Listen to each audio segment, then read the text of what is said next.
The show this hour, Monstalainer, Monster Liner. They named it that because Eric's originally from the New York area. He grew up there, and his family started making paint there in the 1930s. He moved his operation down here when he married a beautiful girl from Alabama. That'll happen to you, fellas. He loves it down here, and he's been manufacturing their paints at their industrial manufacturing facility in Coleman for years. A few years back, they developed a product for us consumers, for us do-it-yourselfers, where we can do our own projects and do so skillfully with a paint that really does last. Our options are you go to the big box stores, it's pretty much house paint or spray cans, and the spray cans don't ever look exactly right. Monster Liner is designed to be applied with a roller, but it's for exterior projects like vehicles, old cars, old trucks, off roaders, Jeeps, whatever. Trailers of all sizes, whether you're hauling stuff on your trailer and it needs a touch up or you just want to do some matching colors, get creative. They've got a huge color palette, some fun names to some of these colors. It leaves a textured finish, which is, to me, that's the trick. It's very forgiving. You're not going to see imperfections like you would in a sprayed. So the thing, I used to watch a lot of car restoration shows. A glossy black paint job shows a lot of the imperfections. It's like a mirror, and it really reflects dents and imperfections in the product. But you take a flat finish, especially a textured finish, can't even tell. And that way you can apply it with their roller system and not need a bunch of equipment and sprayers and a paint booth and all this extra stuff. There are plenty of their customers that have put their own videos up of how they did their projects. Say you're doing a Jeep, you got an old Jeep, you want to dress it up again and protect it from the elements. Probably somebody's done the same project. You can look and see what they've already done and some tricks of how to do it. Incredible support from these guys too, and they're right up the road in Coleman County. Reach out to them when they send you the kit. It's the whole kit. It's the pan, the paint, the roller, everything you're going to need to knock that project out. And I'm telling you, after this rain clears out tonight, we get these storms through here. We've got a nice window of opportunity with some warm weather, very unusual for this time of the year, and dry. No rain in the forecast for the foreseeable future through Christmas. So let's get these projects done. It's Monster Liner, Monstalainer, MonsterLiner.com. All right, quick hits on the immediate things. We've got a storm system coming through here tonight. Nothing super severe, but it did register enough to get on the Weather Service radar, so to speak, at a level 1 of severity. So because it's a line, it's part of a frontal system that's moving here, it's going to move things up.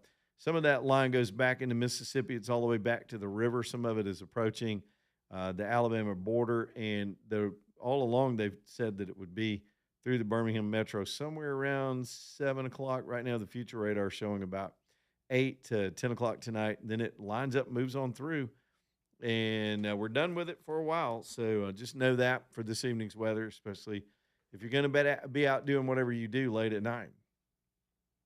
Did I just say 8 o'clock was late at night? That's how old I am right now, AJ. That's might as well be midnight to me. All right. So there's that. Then, of course, we'd be remiss if we didn't mention this horrible plane crash of apparently with Greg Biffle, NASCAR driver, and his entire immediate family, his wife and kids, and crew on that plane in Statesville, North Carolina. Just a horrible fireball and a shocking story to the NASCAR community. It killed all of them. Very tragic story out of Statesville. And then there's the manhunt that we've been watching all afternoon. We've been on standby, as is all of the media up in Rhode Island and around the country as we wait for a news conference. Word got out this afternoon that they had ID'd a suspect. Then we got word that they were in pursuit of a suspect. Could be suspects. We don't even have that clarity yet. But we think the search right now is focused around Salem, New Hampshire. There was a vehicle that was abandoned. They believe that at some point this person they're pursuing got into a gray Nissan Sentra and then abandoned that gray Nissan Sentra and went on foot. That probably means they spotted a helicopter or something following them, knowing they were on the run. And so there's been, if you do the flight tracker stuff, there's been a lot of air activity around Salem, New Hampshire. Again, this is ground reporting coming in from people that are in the area. We haven't heard this from any official source, but a lot of activity on the ground, police lights, police running around, helicopters in the air around Salem, New Hampshire. That would be north of Boston, which would be north of where the MIT professor was shot. And that was another element of the story that we learned today, that the two shootings, killings may be connected, both the Brown University incident and the MIT incident. So then what is this? Is this terrorism with a political message? You've got what would seem to be very unconnected people, a Jewish nuclear scientist and a bunch of college kids at Brown University. So we've still got a lot to learn about the suspect. Was it a team effort? Were they working with anybody?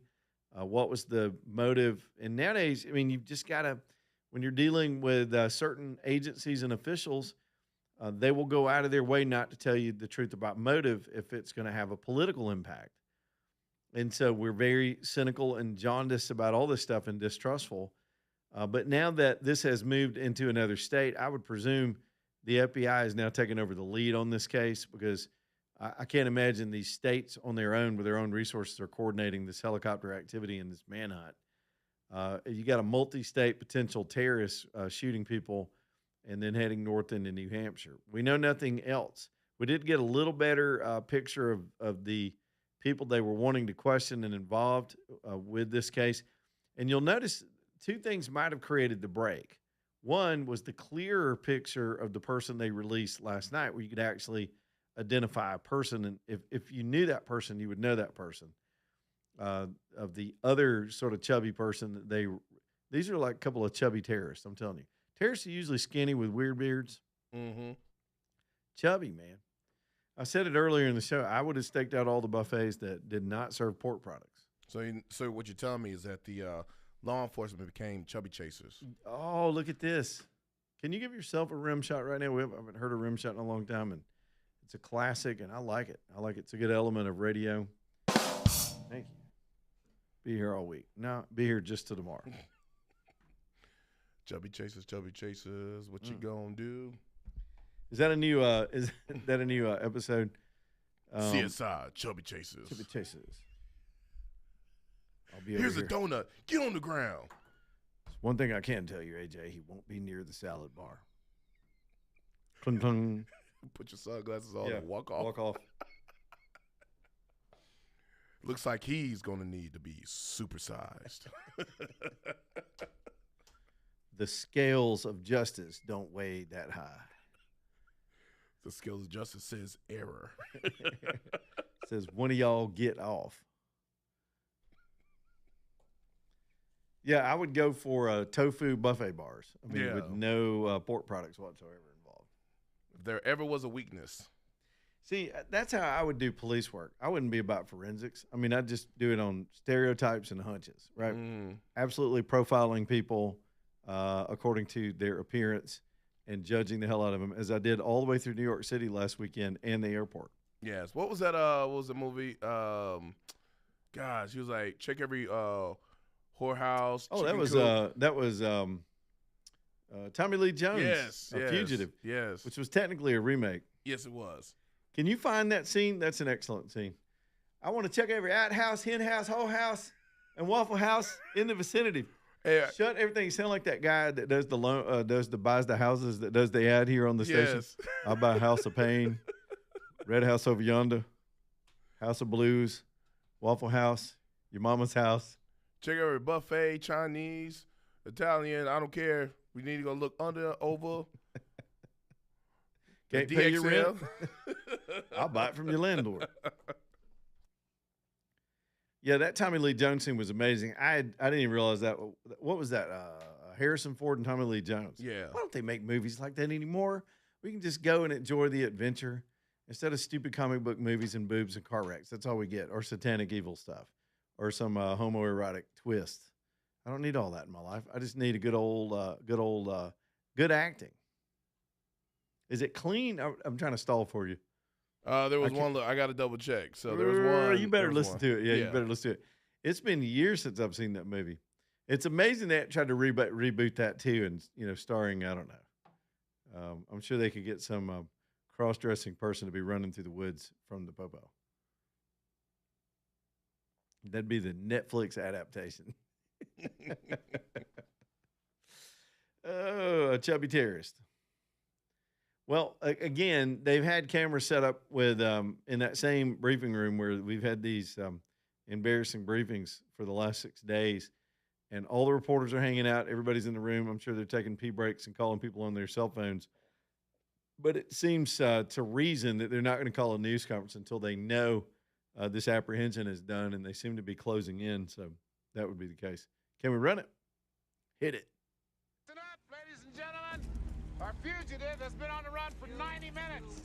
Average foot speed over uneven ground, barring injuries, 4 miles an hour. That gives us a radius of 6 miles.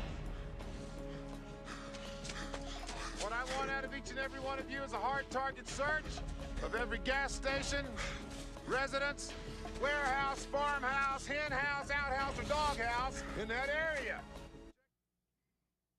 Tommy Lee Jones was the best. Do you know he was Al Gore's roommate in college? Wow. Yep. Maybe he was the one who invented the internet. He said it in his sleep, and Al Gore stole it. I have an idea. He's laying there in his sleep going, we'll connect wires to every outhouse, hen house, dog house, and whorehouse, and they'll all be able to talk to each other. Al's like, I'm going to put that in a lockbox and go and give it to humanity. If Al Gore were in that movie, how would he do it? He's like, it doesn't matter. We don't need to chase them. Climate change is going to kill them eventually anyway. Well, you know there's going to be a man-bear pig reference in there. Remember that time he was getting the kinky massages and somebody called him a sex poodle? That kind of went away. Oh, yeah. Al Gore, where did he get off to?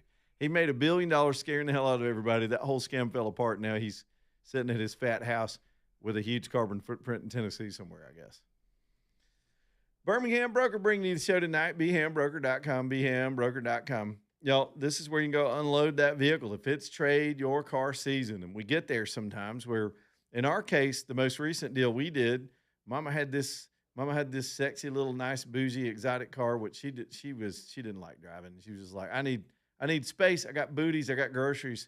It's that stage of life where you're hauling kids all the time. So she had to get a big old hunkin' Suburban, right? Well, in order to do the trade, we're about to take everything down to Birmingham Broker. She had found a new car at a new dealership. And so I said, okay, for giggles, just get them to give you an offer on yours. But most likely we're going to take it down to Craig and Keith and let them sell it. Y'all, I ain't lying. This is absolutely a fact. They were my memory serves, they were $8,000 less from that dealership of an offer from what that car was worth. $8,000 was all they were going to offer for her car. I said, forget them. Just let's sell it, and then you can go back to them if you want to. She actually found the thing at another, the one she wanted at another dealership after that. But that's terrible math, and y'all don't need to fall for that. Sell yours retail, and then buy one from these great dealers all over town retail. That makes more sense for you, and that's what Craig and Keith are set up to do. Craig called in yesterday because they have a shortage of vehicles on the lot. What does that tell you? Economy's improving, interest rates have gotten better, and so it's a hot market right now to sell. They've got buyers on the hook looking for cars, but they've sold all the cars. So get yours down there and let them sell it to one of these buyers. If you were going to wait a couple of months, go ahead and do it now. Get top dollar now, unload that thing, and time to do that trade. Craig and Keith will get it going for you.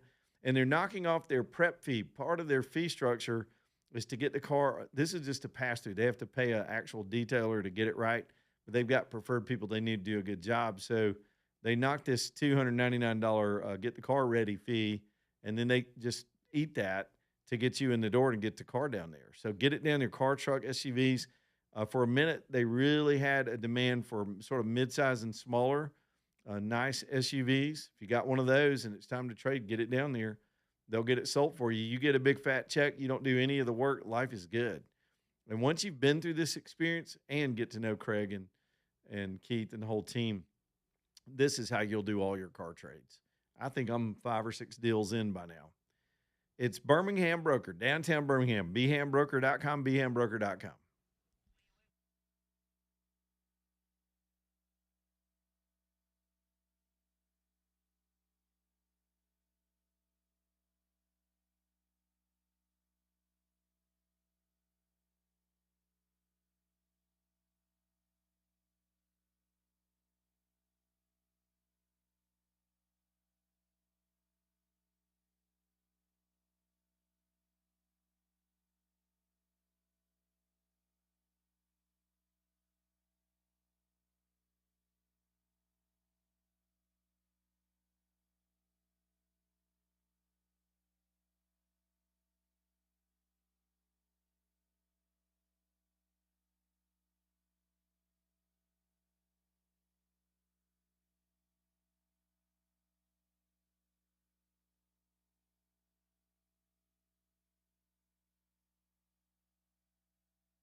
524 Leland Live, talking to NM5 as we get on down the road here tonight. 545-9950. If you want to get in here, get in here. We got a little more time before we're all done. Lonnie's Furniture Company, been talking about them all night, ready for you for the holidays. Reggie reached out to me today with a couple of the deals they're running. Now, at any given moment, they don't have to run all these crazy 50% off deals, and that's kind of a scam. People mark things up, then mark them back down, make you think you're getting a deal. Their prices are fair all year long, but sometimes they'll even shave a little bit. Like during the holidays, Reggie says they're going to knock off $100 for every $1,000 you spend. So, hey, man, get a nice grouping for a couple of grand, and boom, they're going to knock $200 off that. They've got a sectional deal. Reggie calls it their most popular sectional arrangement, that people just buy these. Every time they get them in, they're gone. So they just got a truckload. They've restocked on these reclining sectionals, and right now they're going for $24.99. If you shop around all day long, you can't hardly find individual couches for $24.99 right now, not of any quality, and these are top quality. So many Lazy Boy recliners in stock.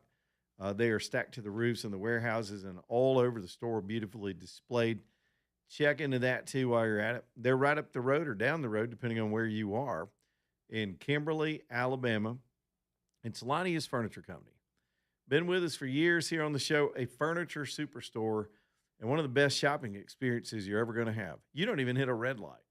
You could be going through all that Birmingham traffic, running from side to side all over town trying to furniture shop, or just go out into the country, get off one exit. You don't even hit a red light. You pull in this big old parking lot, and there's all the furniture you would possibly want in your house at LaniusFurnitureCompany.com, LaniusFurnitureCompany.com. Okay, let's get on down the road at a couple. I was trying to, as we're following this manhunt this afternoon all over sort of New England. Right now, everything's focused in New Hampshire. It's believed that the MIT case and the Brown case may be related. My understanding from some of the people that the break came with the MIT case. They had better identifying information, then immediately once they started building a profile in that case, it connected back to the Brown case. So in some weird twist, if that's the case, and maybe the feds are involved because it's involving multiple states, that because the shooter committed another act, it actually helped them deal with the Brown case, which again was fumbled and completely incompetent. Then again, we also heard that they found live rounds of ammo on that Brown scene. Let me just repeat a little bit of that. Live rounds are very different than spent rounds in that the spent rounds already been chambered and shot, and the heat of the gun can scorch the fingerprint or scorch the DNA, and it's hard to lift DNA off of an ejected round. But if somebody drops a mag or the gun jams and you got to rack it a few times and a few of the bullets leave the gun whole, then if there were fingerprints when the rounds were loaded, which some idiots will mistakenly do, of course, without gloves, there's DNA. Even sweat and other things that could get on that kind of material. And apparently that was some sort of break as well. And then, of course, finally putting a picture out that was usable last night was probably helpful in this case too. Now, the thing about the gray Nissan, we're just presuming that this police activity in Salem, New Hampshire, which again is north of Boston, we're presuming that's all connected to this case. And here's why. They put a bolo, or be on the lookout, out for this gray Nissan. They had a tag number. They knew what they were looking for, and it was connected, again, to the MIT case. Probably a traffic camera or something picked that car up. Then they canceled the bolo, and there was police traffic. And you've got these people that go out there and record police traffic all the time and go back and listen to it. If I get a sound clip of that, we'll try to play it for you. But apparently that was when everybody's attention got focused on Salem, because the police traffic came across and said, cancel the bolo. We found the car in Salem, Oregon. The next thing you know, there's all kind of crazy flight patterns on the flight trackers, and then the people that live up there reporting a lot of police activity. So as we sit and wait for any information in the last 30 minutes of the show, it appears the authorities are bearing down on that part of the region, trying to apprehend the suspect or suspects. And then at some point, we hope this evening, we're going to get an identity, which could maybe help point us to motive and fill in some of the gaps that have just been hanging all week long in this very, very tragic shooting from last weekend. All right, bottom of the hour. We'll come right back and keep going. Again, if you want to jump in 545-9950. Leland Live Talk 99.5.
535. Please tell me that's like some AI stupidity or something.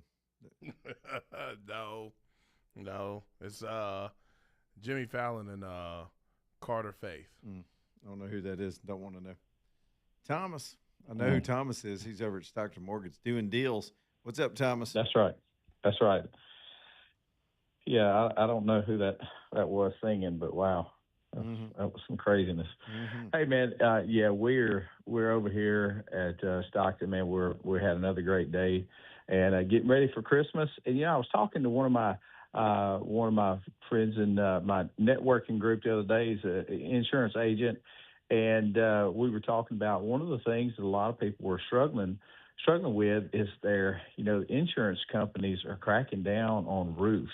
And I don't know if any of your listeners are experiencing that. I know personally, my insurance company cracked down, got a little more strict on my roof, and I had to have some work done on my roof on my personal house. And that brings me to our renovation loan. One of the things that you can do is, you may not have that extra $10,000, $15,000, $20,000 to replace your roof. Well, and you may not have the equity. If you don't have the equity available in your home, we can do a renovation loan where we could get you the funds available to replace that roof on your home, and to get you to be able to get your home insured, and that would increase the value of your property, because a brand new roof, it will ensure to make sure that your home is protected, because, if you have a roof that's leaking, man, that could damage the inside, the walls, the complete structure of your home. So, that's just another product that we have, is a renovation product. And, man, that can help you save your home and protect your home for the future. So give us a call. Let us sit down and talk with you about renovation or building a home. 205-859-8859 or savewithstockton.com.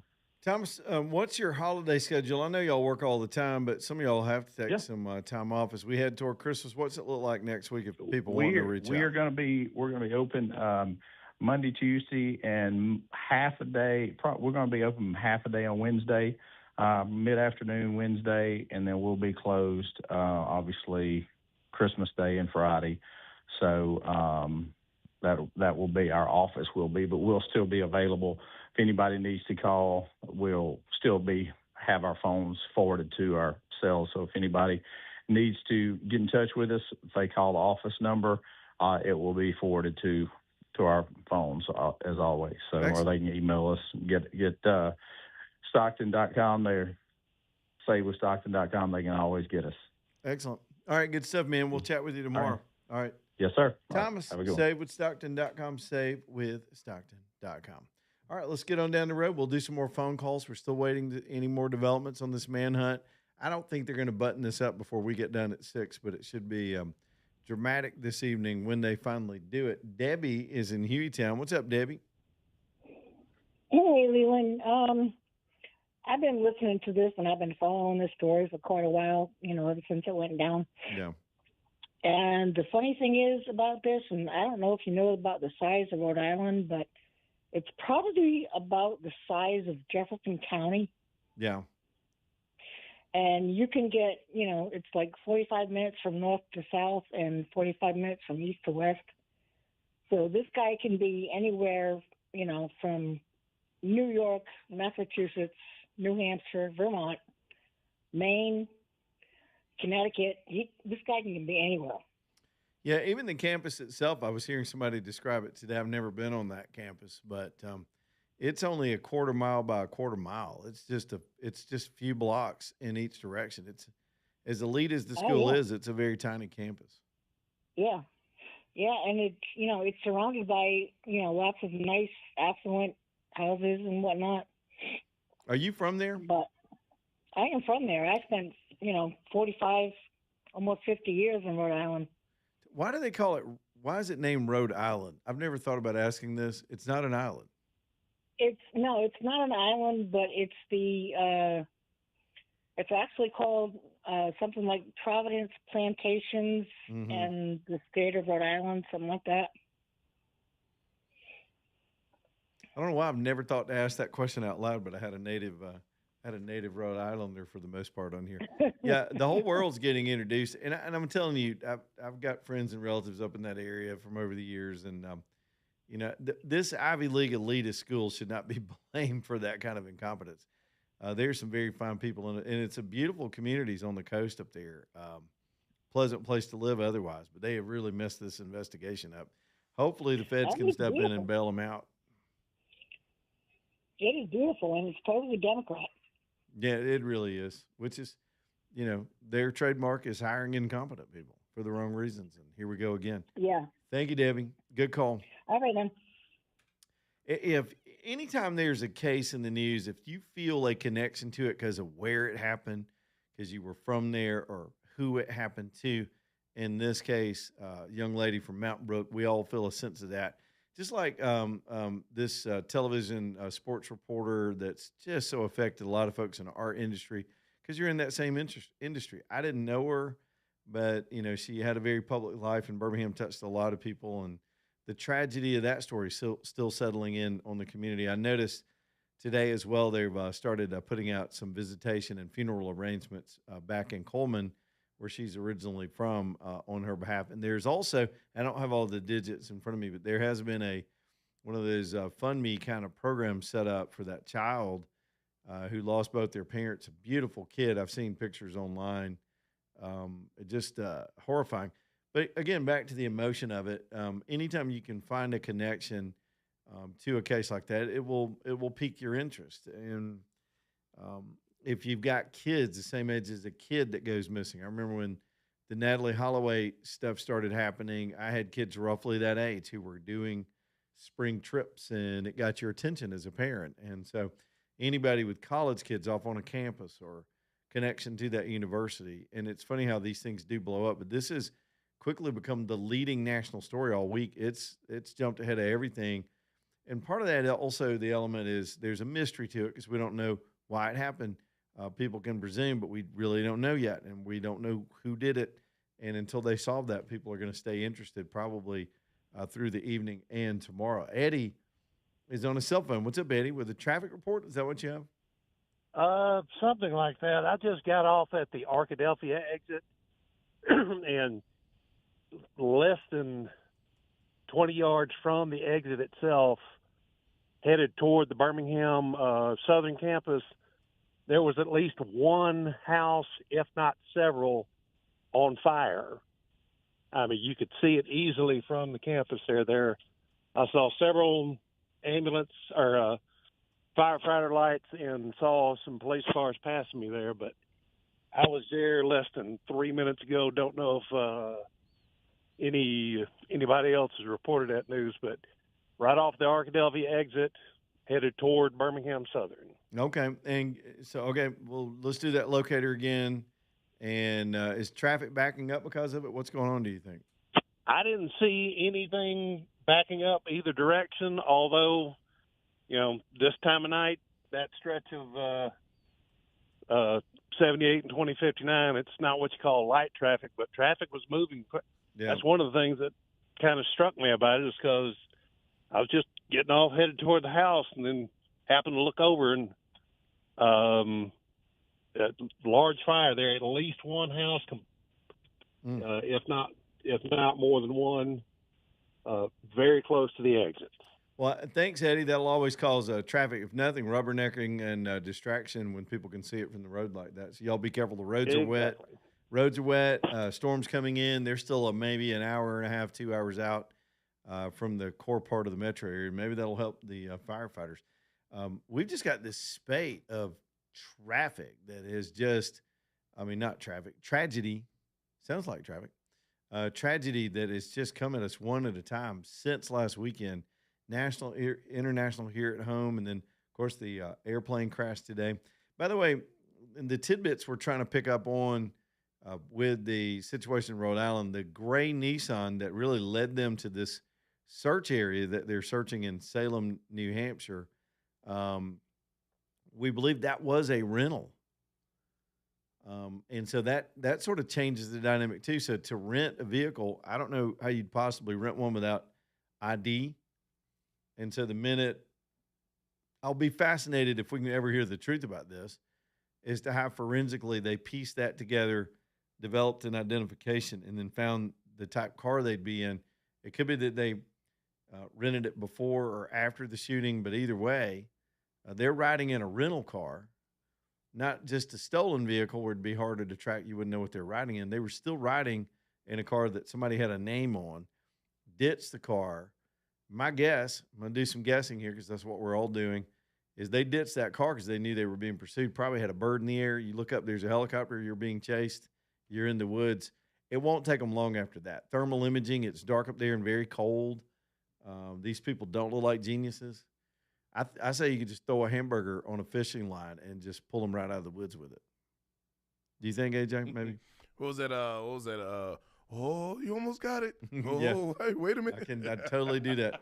I'd just leave a lunch tray out there on the sidewalk. They'd come right out of the woods. Crikey, if you leave a lunch meal out there, you get to catch the bad guy. He's away. Hey, anybody got some Dunkin'? We need some Dunkin'. Just throw some Dunkin' Donuts out there in a box. They can't resist that. You saw that guy. I sure is hungry. We don't know who he is, but we know what he was. He was a fat bastard that liked some donuts, and I would get him out of the woods with donuts. That's just me. That's what I would do right now, to airlift him right in there. All right, quick break. Back in a minute. We'll see if we can round some more stuff up. Back in a minute.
It's 5:52, Leland Live, talking 99.5. All right. In every single break, I've been tracking the developments from all the reporting that's going on in the area of this manhunt. It's pretty dramatic stuff. There are reports on the ground right now that the person has offed themselves, that they may have killed themselves after being trapped. If the story follows and if the information's correct, so the authorities picked up on a gray Nissan Sentra that was a rental vehicle. The person was spotted. They got after him. They ditched and got on foot, went into the woods, I suppose still armed, and may have killed themselves during the chase. I don't like that in that sometimes I guess having them alive gives us a chance to get more information, especially when you're distrustful of the spin that's no doubt coming on this case. But that would mean, I would say, if once they confirm that, they probably got a lot of things to button up. But there'll be a news conference sooner rather than later. With all this drama, you got reporters hanging out in some kind of press availability room all afternoon, waiting for anything. Leaks coming from all over the place. Police activity on the ground. 24 patrol units, air assets, everything around Salem, New Hampshire, as they apparently have closed in, and this person may have. Unconfirmed, I can't confirm it. I'm sitting in Birmingham. But they may have offed themselves, and because the activity it was frenetic, and there was a lot of motion, and everything just kind of stopped. And some of the reports coming from within that activity are the person is down, quote, down at their own hand. We'll see. In the next 7 minutes, if anything happens, we'll let you know about it. Charles is up next on a cell phone. What's up, Charles? Hey, William, this is Charles. I've got a theory, but it's got a hole shot in it. If these people are dead, I told AJ that I got a feeling in the back of my mind they were going to have those people by, I'll say by early tomorrow morning or late tomorrow afternoon. Yeah. Well, I mean, it's been 6 days, and we've seen incidents like this to stretch out over days. There was a time we weren't so impatient as a society, and a week wouldn't sound like much, but there was that Koberger case, and that went on for 6 weeks. It was also a campus, oriented murder, a crazy case in and of itself. But this was altogether something different. A lot of folks feel like it has the elements of terror, especially if they can connect it to the MIT case. I mean, that's got to be a hit. A Jewish nuclear scientist on another elite campus, not even on the campus, at his house, away from campus. All of that seems targeted. So who knows? But excuse me, but like I was thinking just now, it's gonna be crazy if I'm right. Some people guess at it. We're all guessing at it. Charles, I appreciate you, buddy. I don't know, AJ or William. I just got that funny feeling in the back of my mind. Mm-hmm. Well, if I don't talk to you guys before Christmas, I hope you have a safe one. All right, buddy. All right, so let's review in the last few minutes that we have on the show. So now all of this developed this afternoon rather quickly. And that's the way these things happen. They get a break, and then it just busts wide open. So we think the two shootings could be connected. That information came out this afternoon. They may have achieved some DNA evidence that helped them establish an identity. Then the hot pursuit, they had put out a nationwide warrant, so to speak, sort of a nationwide dragnet. But the person didn't get far if they were either gonna be in a vehicle or on foot. Now, they've had a week. You could cross the country in a week. But they stayed in the area. And if the two shootings were connected, the two killings were connected, then they were 2 days apart. So you knew that the first shooting was on Saturday night, and then the second shooting would have been Monday night. I remember I was it was Monday night because it was the Tuesday show when that came across. And immediately, again, to our previous caller, you get these gut feelings. I went, wait a minute, that's right up the road. We were live on the air. We did a little Google mapping and figured out it was an hour away. And yet another MIT is not really considered Ivy League, I don't think, but it's among the elite universities in the country. And then you find out this guy's a Jewish professor. The Daily Mail today, by the way, for just food for thought, I guess, put out a story claiming that the MIT professor was an Iranian hit job. This guy was a nuclear fusion researcher who was outspoken about his faith and pro-Jewish issues. And But I don't know how any of that would connect if that were to be true, if the two cases are connected to just shooting a bunch of random students in a study hall before exams. If Ellie Cook was not targeted, we got to go with different avenues of presumption. If you presume that it wasn't actually targeted toward her, it was just targeted at Brown, you could reasonably make an assumption that this was a target of opportunity because the person did their homework and figured out about the camera profiles, that there was a blind spot at the school. If you've been watching the coverage of it, the campus is right borders a neighborhood. To me, it's similar to Auburn. I think Alabama's like this too, where there are private neighborhoods that butt right up against campus. Just right across the street, you're in the city. Across the street, you're on the campus. Very dense area up there. And so, the escape was they came from the neighborhood into the edge of campus, shot up the building on the edge, and went back into the neighborhood. That may have been by design. Then you wonder, well, why would Miss Cook be shot and targeted herself? Could be appearance. Put it this way. Maybe this person's making a political statement. There was a young African-American student that was the only witness we've heard from, said that the guy came face to face with him, looked right at him, and walked away. The question would be, why didn't he shoot him? Was he just shooting the white kid, the privileged kid, whatever? So not necessarily targeted because she was in the Republican club or her beliefs. Maybe. All that's plausible at this point. But, man, how does that connect other than, them going after the campus? Now, wasn't there another young kid that was shot too outside of Ella Cook? Yeah, another kid. Well, there were 9 shot total. 7 were in the hospital.